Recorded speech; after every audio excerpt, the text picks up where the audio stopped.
gosto de falar porque no Brasil as coisas são diferentes. E todo mundo pode usar essa mesma expressão, mas as coisas são um pouco diferentes aqui, né? As pessoas lá fora elas ficam um pouco surpresas quando veem o tamanho do nosso contencioso. Eu recentemente fiz uma apresentação e eu coloquei números dados do Conselho Nacional de Justiça de 2018, 2019, se não me engano. E aí eu mostrava algumas informações: população 220 milhões de habitantes, total de processos 80 milhões, né? Então a gente está falando aí de a cada 2,8 pessoas existe um processo. E aí processo tributário, quantos anos até os tribunais superiores, os trabalhistas, etc., né? É uma complexidade bastante grande. Existem outros diversos países que têm uma complexidade igualmente grande, Estados Unidos principalmente, mas aqui dentro da América Latina eu vejo que o Brasil ele se destaca negativamente nesse ponto, mas de longe, né? Não existe essa realidade de volume de processos trabalhistas, por exemplo, nos nossos vizinhos aqui, né? Isso é uma característica nossa, né? Acho que é um problema também, né? Porque acaba a pessoa fora tenta entender, nossa, por que no Brasil eu tenho tanto processo do consumidor, do funcionário, de tributo, disso, daquilo, ou seja, todas as áreas parece que a gente demanda muito, né? Não tem clareza. Então tem empresa que fala, nossa, mas eu pago tudo certo para o funcionário, mesmo assim eu recebi ação trabalhista e acho que vou perder. Porque tudo é muito complexo. A legislação trabalhista a tributária a consumerista então acaba dando essa margem de muita discussão. E além do mais, a gente consegue com que qualquer processo chegue aos tribunais superiores, que é também uma aberração jurídica. Né? Sim, compensa.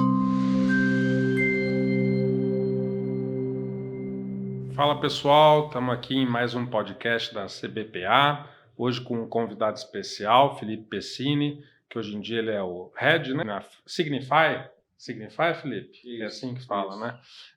Bem-vindo à CBPA e obrigado pelo convite, né? Para a gente é uma honra ter você aqui para discutir um assunto um pouco diferente, né, dos que a gente traz geralmente nos nossos podcasts, que é falar um pouco do jurídico interno das empresas, como funciona, o porquê, como você vê os escritórios externos, o que você espera desses escritórios, os principais desafios dentro de uma empresa, questões que hoje em dia são mais em pauta, que é compliance, LGPD. Então, acho que a gente vai ter um papo aí um pouco descontraído.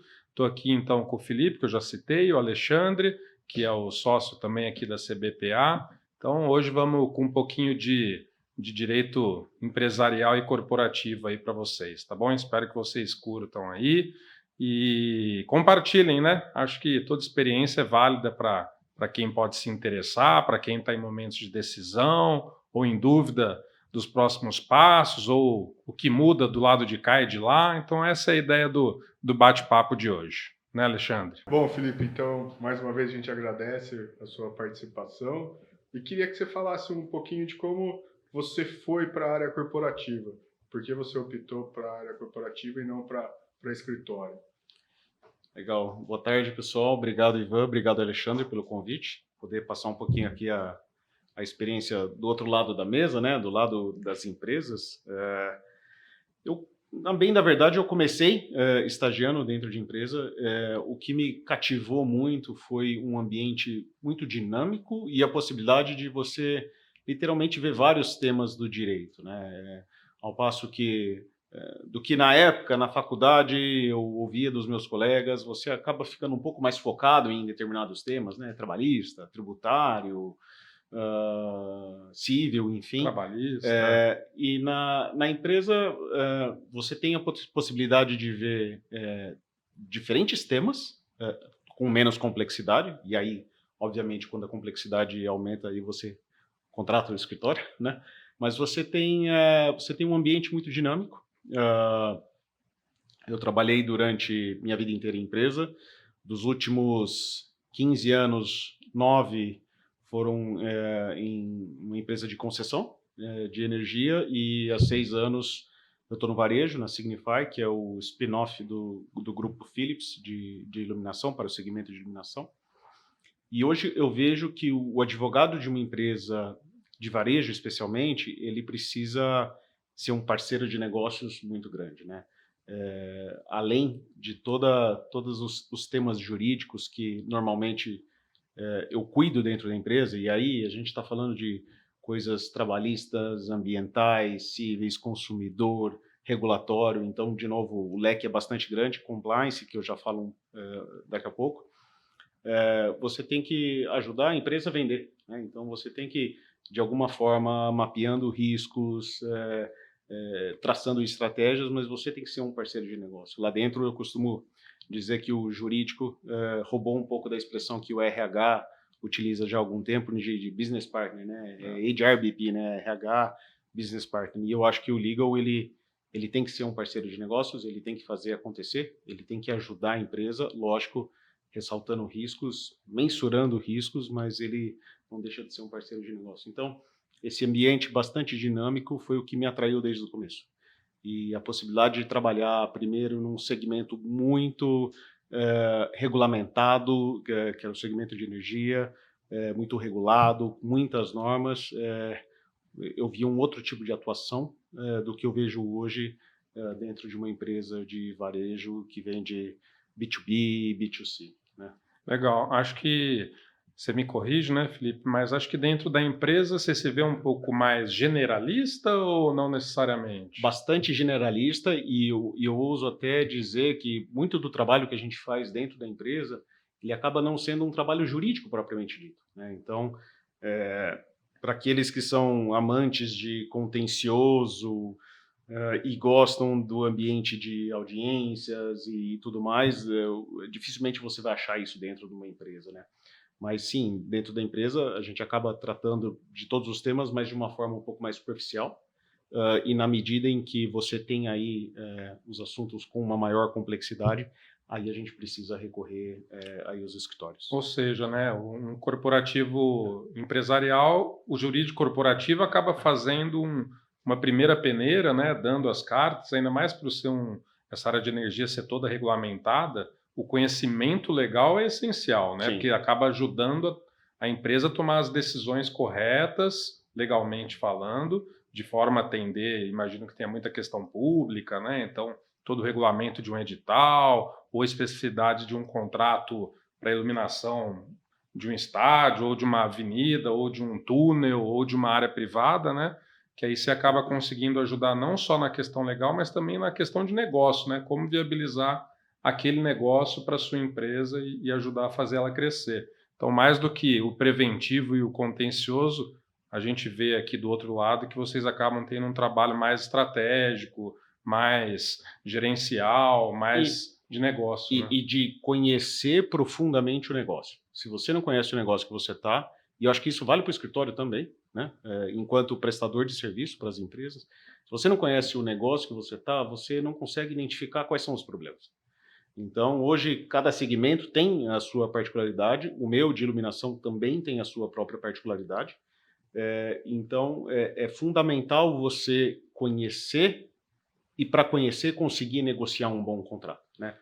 Se você não tem o conhecimento, você acaba travando o comercial. Totalmente. Porque você vai querer colocar um monte de cláusula que às vezes não se aplica àquela situação e você acaba com a venda ou deixa o comercial numa situação delicada. Então aí vem diretamente o que você está falando de conhecer especificamente o seu negócio. Perfeitamente. E isso te dá uma vantagem competitiva em termos de negociação muito grande. Porque quando você senta na mesa para discutir um contrato grande, a depender do que, como você comentou, a outra parte levanta quais são os riscos, como vamos mitigar e tudo mais, você consegue saber se aquilo é um risco do negócio ou não, né? Se na prática vai funcionar desse jeito ou não vai funcionar.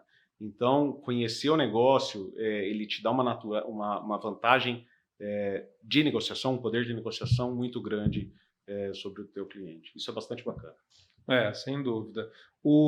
Aqui do outro lado, a gente, pelo menos os sócios das áreas que atuam na área empresarial, são todos vindos de grandes empresas, sempre tentando estar perto, né, desse dia a dia de empresa, até porque para dentro do escritório a gente vê que muita coisa de corporativa é importante, né? criar processos, criar política de compliance, criar tudo para que funcione da forma mais profissionalizada possível, né? Acaba que as empresas exigem isso da gente também. Então, digamos que a gente ainda se espelha em algumas coisas nas rotinas de uma empresa, né?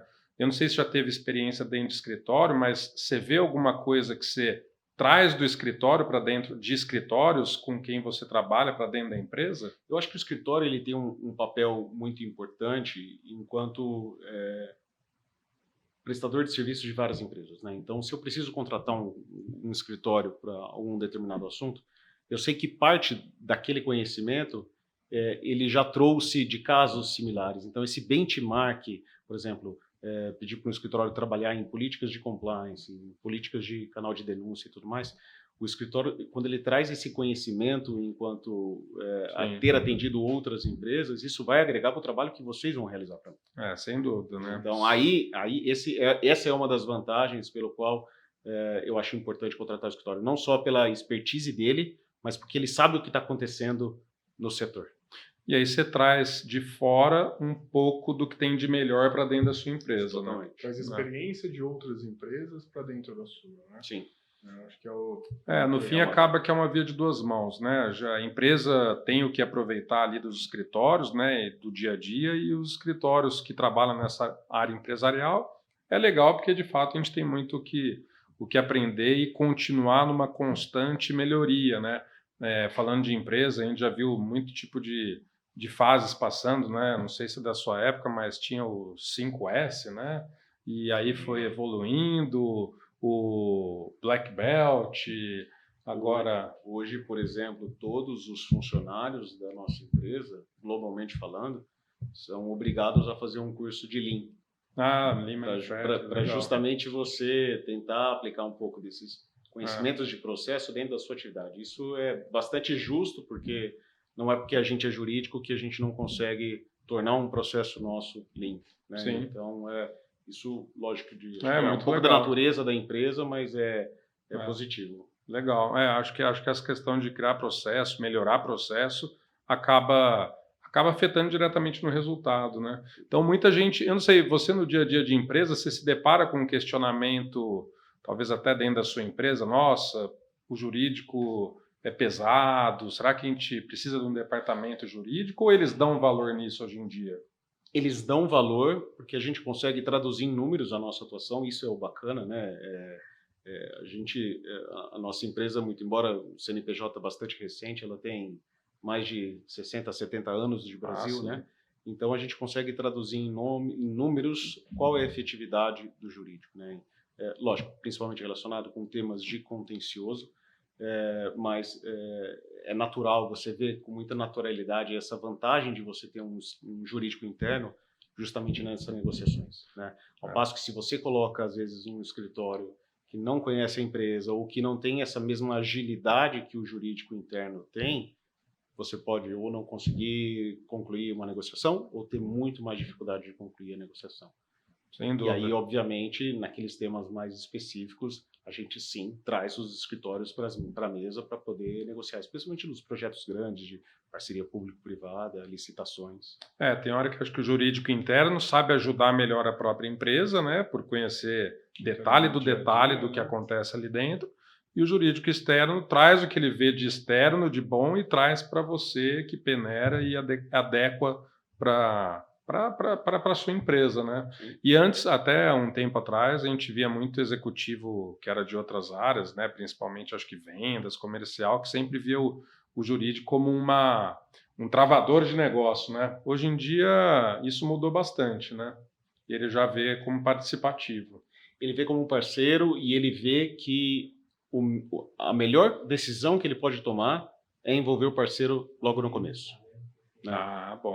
Isso é fundamental para a gente ter celeridade e conhecer a negociação como um todo, né? Eu não sou do tipo do advogado que gosta de receber o contrato da área de vendas e comenta, analisa aí. Poxa, tem todo um contexto por trás, né? Então, não, vamos analisar em conjunto, né? Sim. Então, sim, as áreas comerciais buscam as áreas de suporte, jurídico é uma área de suporte, cada vez antes dentro do processo para garantir aí que não tenha nenhuma disruptura, não só de questões contratuais, mas enquanto uma multinacional existe toda uma governança por trás e o jurídico ele é um dos responsáveis por essa governança ou pela observância dessa governança. Então, a coisa que a área comercial menos quer é não cumprir com a governança. Então, sempre que são necessárias aprovações, como as aprovações são pedidas, quais são os materiais que são submetidos, isso tudo o jurídico é consultado para facilitar o processo. Legal. O jurídico vem hoje para facilitar e não mais para travar um negócio, né? Nessa advocacia moderna, que até a gente falou disso num outro programa, né?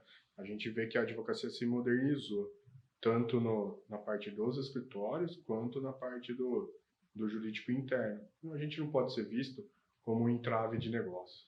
Assim como a gente tem muita empresa aqui de porte menor também, que acaba não tendo um jurídico interno, mas eles esperam mesmo da gente, né? Que a gente faça, às vezes, de um jurídico interno, mas também que facilite, né? E não que fale não para tudo, porque algum risco sempre tem, né? Então, acho que a questão é mitigar risco, mensurar risco, o cliente saber o risco que ele está assumindo e aí ele pensa financeiramente o quanto é vantajoso ou não assumir determinado risco. Até porque a atividade empresarial por si só é de altíssimo risco, né? Sim.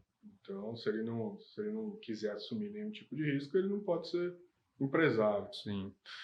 Interessante. Hoje em dia, a gente falou de algumas técnicas anteriores aí, hoje em dia o que a gente mais ouve acaba sendo LGPD e compliance, né, Felipe? Isso. Hoje, como que você vê? O LGPD é um pouco mais recente, né? O compliance já tem uma trajetória um pouco mais longa. Depois de alguns anos dessas políticas serem implementadas, você vê que estão sendo cumpridas pelas empresas, ainda é um desafio, nem tanto? Eu vejo que teve um desespero muito grande das empresas para se adequarem à LGPD há uns 3, 4, tirar os anos da pandemia, há uns 4 anos atrás, mais ou menos, né? Justamente quando a lei ainda nem estava em vigor, mas com esses receios de como que seria a atuação do órgão regulador, né? Se ele saía já fazendo fiscalizações, aplicando penalidades, etc. Então teve uma onda de desespero das empresas de contratarem escritórios, consultorias. Não, eu preciso me adequar, o que eu preciso fazer? Eu preciso fazer um mapeamento de levantamento de dados, etc. E a gente fez isso também. Acho que todo mundo, né? Exato. E acho que teve depois disso um movimento talvez um pouco mais de calmaria para, de fato, entender, não é o adequar por adequar, mas é tentar compreender como que o teu negócio casa agora com essa obrigação. No nosso caso, por sermos uma multinacional, nós já tínhamos dentro das nossas políticas, dos nossos contratos e etc., aquilo que era necessário para atender à regulamentação europeia de privacidade de dados. Então, do ponto de vista documental, poucos ajustes foram feitos para atender à legislação brasileira. Mas eu acho que valeu muito mais para a gente começar a fazer o exercício do como eu faço a coleta, se eu preciso ou não, para qual finalidade, se é necessário, se não é necessário. Eu acho que começou a ter... e acho que a mídia teve um papel bastante interessante nisso, com algumas propagandas, né? Teve uma propaganda do Itaú, teve a propaganda da Apple agora, teve algumas de farmácias e tudo mais, que eu uso nos meus treinamentos. Acho que as pessoas começaram a se conscientizar mais, né? Eu preciso, eu posso, eu devo, eu não devo. Acho que num primeiro momento foi aquela imposição, né? Então, que nem você vai para a prova sem saber nada, você tenta decorar tudo, né? Exato. Agora está naquele ritmo um pouco mais... E aí, estamos aprendendo? Isso. Dentro da normalidade, né? Estamos fazendo certo, o que melhora aqui e ali, sem tanto desespero, né? Exato. Até mesmo porque a atuação da agência regulamentadora, ela ainda é bastante incipiente, né?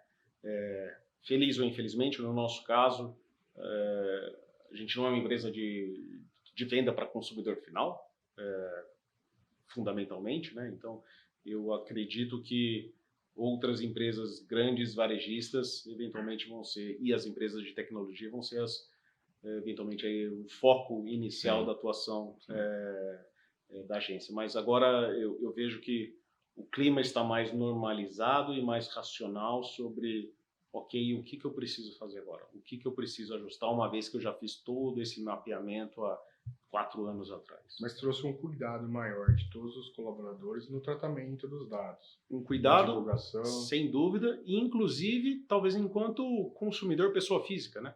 Quando eu dou os meus treinamentos de compliance, eu uso esses exemplos, né?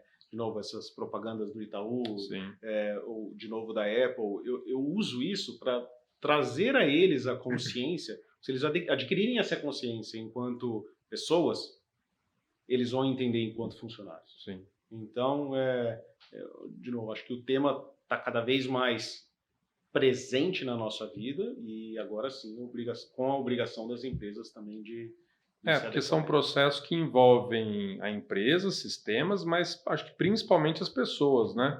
Então, elas precisam se ver também, além de ali gestores, funcionários de empresa, também como consumidor e o quanto ela pode ser afetada, né? Mas é engraçado, porque depois da LGPD parece que aumentou fraude envolvendo dados e tem conta de todo mundo aberta para todo lado, e liga de lá, e liga de cá. Tá aparecendo mais, né? Poxa, coisas que antes eram mais... Acho que desde a pandemia parece que isso virou uma febre, né? Parece que a maioria dos crimes hoje são todos voltados a dados, né? Para você ver como dados é uma coisa que realmente falam que é o novo petróleo aí, né? O novo ouro do futuro, né? E eu acho que a pandemia também trouxe uma necessidade de uso de ferramentas online muito maior, né? Então, acho que a quantidade de dados que acabou entrando no sistema...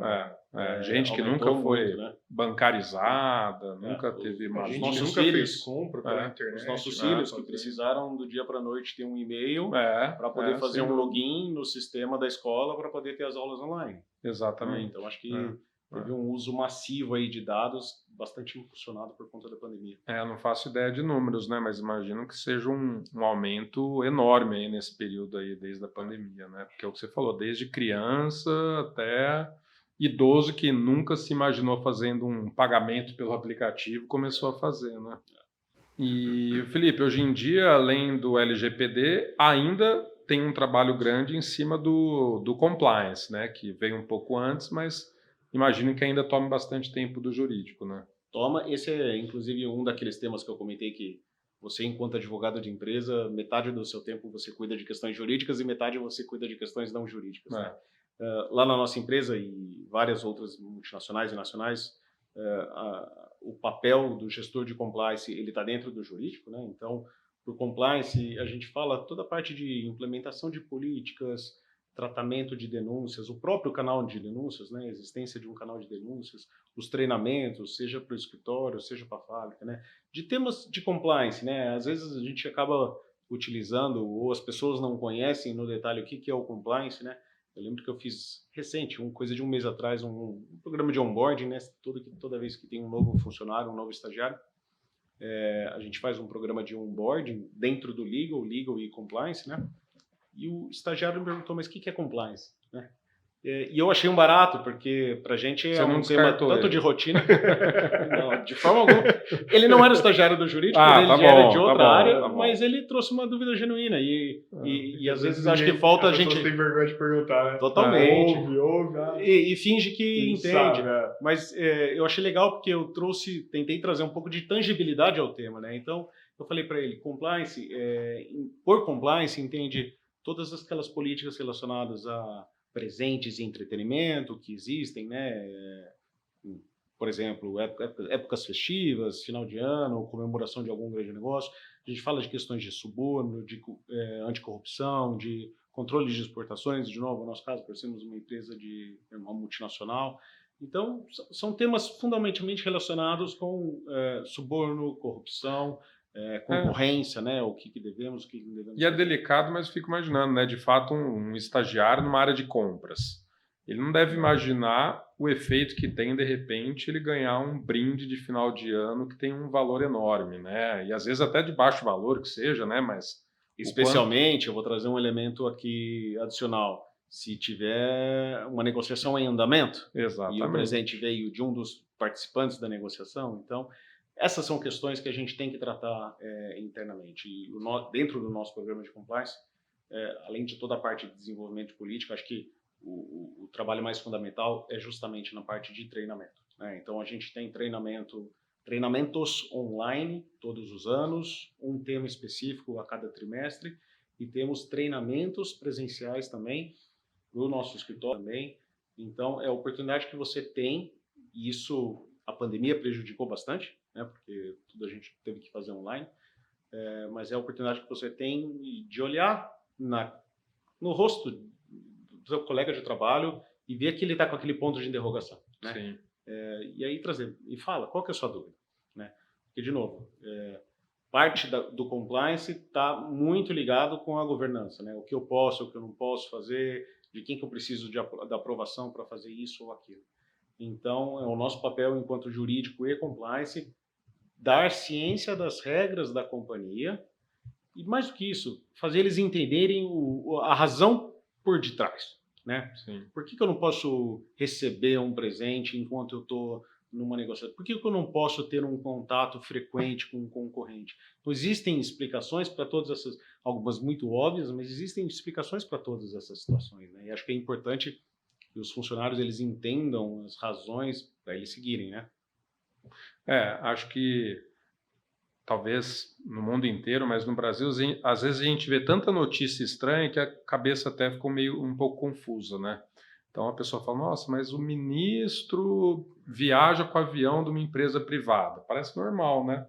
Dentro de uma empresa, imagina uma pessoa de compras viajando no avião de um fornecedor, né? O problema é a cultura, né? A cultura brasileira, por muitas vezes, acha que um simples presente é só um reconhecimento, um agradecimento. E não, pode ter muita coisa por trás disso. Sim. Então é difícil colocar isso sem treinamento, sem o devido...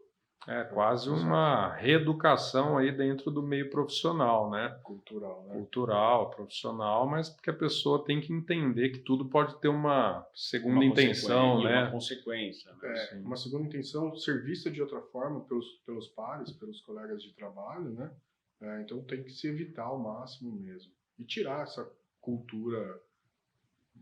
Sim. De 500 anos. E acho que, para encerrar também, Felipe, hoje em dia a sua empresa, como várias outras, é uma multinacional. Acho que para muitos profissionais que não têm experiência dentro do mundo corporativo, hoje você responde, apesar de ser jurídico e conhecer as leis brasileiras, você responde para alguém no exterior, certo? Sim, exato. E isso é um desafio grande aí? É um desafio. Eu não gosto de falar, porque no Brasil as coisas são diferentes. E todo mundo pode usar essa mesma expressão, mas as coisas são um pouco diferentes aqui, né? As pessoas lá fora elas ficam um pouco surpresas quando veem o tamanho do nosso contencioso. Eu recentemente fiz uma apresentação e eu coloquei números, dados do Conselho Nacional de Justiça de 2018, 2019, se não me engano. E aí eu mostrava algumas informações, população 220 milhões de habitantes, total de processos 80 milhões, né? Então a gente está falando aí de a cada 2,8 pessoas tem existe um processo. E aí muito. Processo tributário, quantos anos até os tribunais superiores, os trabalhistas, etc., né? É uma complexidade bastante grande. Existem outros diversos países que têm uma complexidade igualmente grande, Estados Unidos principalmente, mas aqui dentro da América Latina eu vejo que o Brasil ele se destaca negativamente nesse ponto, mas de longe, né? Não existe essa realidade de volume de processos trabalhistas, por exemplo, nos nossos vizinhos aqui, né? Isso é uma característica nossa, né? Acho que é um problema também, né? Porque acaba a pessoa fora tenta entender, nossa, por que no Brasil eu tenho tanto processo do consumidor, do funcionário, de tributo, disso, daquilo, ou seja, todas as áreas parece que a gente demanda muito, né? Não tem clareza. Então tem empresa que fala, nossa, mas eu pago tudo certo para o funcionário, mesmo assim eu recebi ação trabalhista e acho que vou perder. Porque tudo é muito complexo. A legislação trabalhista a tributária a consumerista então acaba dando essa margem de muita discussão. E, além do mais, a gente consegue com que qualquer processo chegue aos tribunais superiores, que é também uma aberração jurídica. Né? Sim. Compensação, às vezes a gente espera uma dinâmica, algumas questões pontuais aí que compromete o negócio, a continuidade da empresa e não temos nada às vezes tão rápido quanto precisa, né? Então, são muitos os desafios, né? Mas acho que fica aí para a gente, né? Tentar quebrar esses desafios e melhorar um pouco, né, Felipe? Sem dúvida. É um desafio grande, mas vale a pena. É isso aí. Legal. Bom, acho que é isso. Encerrar aqui nosso podcast, agradecendo a todos os ouvintes, pedindo para curtir, compartilhar. Agradecer mais uma vez ao sócio Alexandre por estar aqui com a gente nesse podcast, e especialmente ao Felipe Pessini, nosso convidado de honra aqui no dia de hoje. Muito obrigado, viu, Felipe? Obrigado. Valeu, pessoal. Felipe. Até mais. Tchau, tchau. Tchau, tchau.